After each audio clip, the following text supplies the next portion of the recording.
The variants, so for example, the B.1.1.7 variant, there was a study that came out showing that rates of hospitalization and death are higher and than other wild type strains that had come before.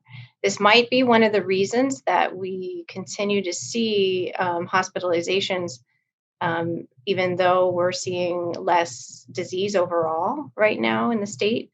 Because right now in Honolulu, for example, 61% of the circulating strains sequenced have been B.1.1.7. So it might contribute to more hospitalization even as case numbers come down. So that's one example of the impact of variants. At the same time, they can still be controlled in similar ways and vaccine included. So getting vaccinated still protects you against both those severe outcomes and makes it less likely you'll be infected with that variant strain. So yes, as we see our numbers climb for vaccination, we're getting close to 50% in the state having completed being fully vaccinated. That does allow us to loosen up some of the mitigation measures.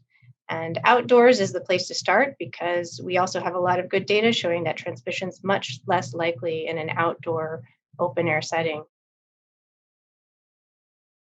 One of the things that I do is I keep an eye on new variants as they develop. And someone brought up the subject of the Indian variant, B.1.6.1.7. This is a variant that has two mutations that lead to reduced response to antibody.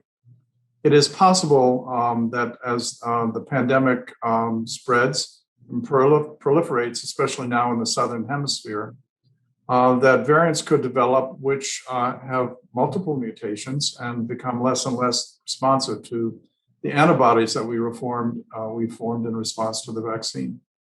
So it's possible that in the future we could need a booster vaccine to make us immune to the new variants. And so I'm keeping an eye on that. And it's not over until it's over, till we see, what happens worldwide over the years. I would agree with that and add that the global situation is also really important to watch.